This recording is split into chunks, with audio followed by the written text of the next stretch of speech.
भगवान हाथ में मरबी वैकुंठ प्राप्ति हेबी किंतु तो भलिया राक्षसटा हाथ में मरिले खाली रे नरक भलिया जगह भी मिले। तत्परे मारीच सुवर्णर मृग ही आश्रमर चतुर्पार्श्व परिक्रमा करिछि।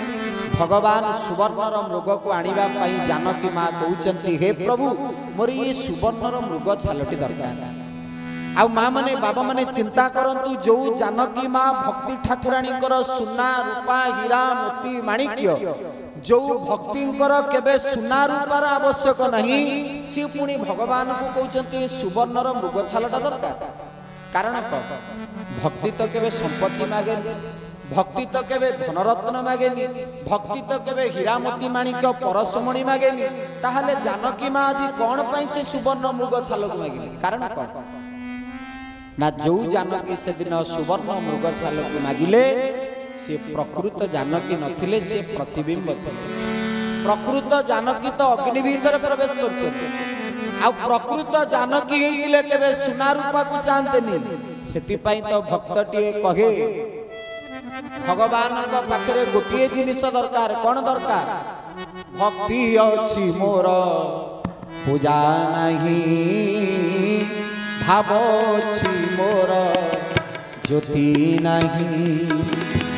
भक्ति अछि मोर पूजा नहीं, चक्षु अछि मोर ज्योति नहीं। कपाल अछि मोर भाग्य नहीं, कपाल अछि मोर भाग्य नहीं।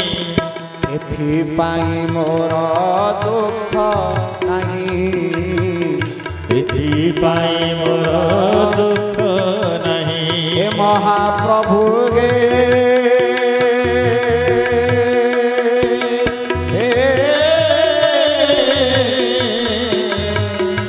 प्रभु एथिपाई मोर दुख नहीं। तमे अछ बोली अछि मोहि, हरि हरि बोल। तमे अछ बोली अछि हे प्रभु तुमे अछ बोली अछि मोहि, तुमे अछ बोली अछि।